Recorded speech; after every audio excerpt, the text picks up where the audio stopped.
Most research projects start with a proposal. You probably have to write one before you start your thesis or dissertation. A research proposal is designed to persuade someone that your project is worthwhile. For example, your supervisor or funding body. If you want to know how to write a proper research proposal, then stay tuned. Hi, I'm Jessica from Scribbr, here to help you achieve your academic goals. A research proposal aims to reflect the relevance, context, approach, and feasibility of your project. Big words, but what do they mean? Let's find out with some concrete examples. The format of a research proposal varies between fields, but most proposals should contain at least these elements: title page, introduction, literature review, research design, reference list. Now let's go through what you should include in each element. The title page of your proposal should include the proposed title of your project, your name, your supervisor's name, the institution and department. You should also check with your department to see if there are specific requirements. The introduction is where you hook the readers and demonstrate relevance. Here, you should introduce the context of your research problem and show that your research is interesting, original, and important. Here are some questions to guide your introduction. How much is already known about the problem? For whom is this interesting?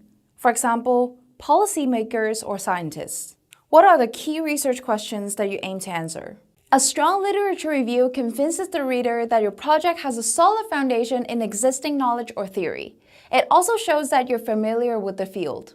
In this section, you're explaining how your project will contribute conversations on your topic. If you're not sure where to begin, we have a playlist on how to write a literature review, where you learn about searching for relevant literature, outlining the structure, and more. The research design or methodology should describe the overall approach and practical steps you will take to answer your research questions. Here are things you should describe in the research design section.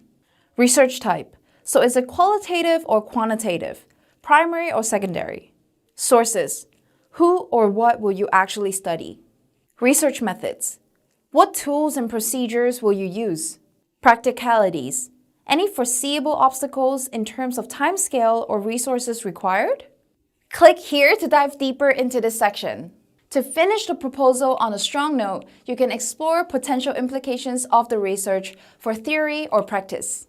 And emphasize again what you aim to contribute to existing knowledge on the topic. For example, your results might have implications for confirming or developing a theory, challenging current assumptions, creating a basis for further research. Of course, your research proposal must include proper citations and a reference list for every source you've used. It's important to keep track of your sources right from the beginning. You can create and manage your sources easily with Scribbr's free citation generator. Depending on the requirements of your program, you might have to include a detailed timeline and budget of your project.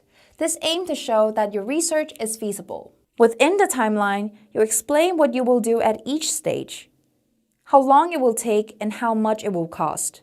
We have an example research schedule in our article. You can take a look here. As in any other piece of academic writing, it's essential to edit and proofread your research proposal before you submit it. For the best chance of approval, you might want to consider using a professional proofreading service to get rid of language errors, check your proposal structure, and improve your academic style. As for how long the research proposal should be, it really depends. A bachelor's or master's thesis proposal can be just a few pages, while a proposal for PhD dissertation or research funding are often very long and detailed, so better check with your supervisor. Before you go and start writing, make sure to drop a like and subscribe for more academic content. Thanks for watching, and I'll see you soon!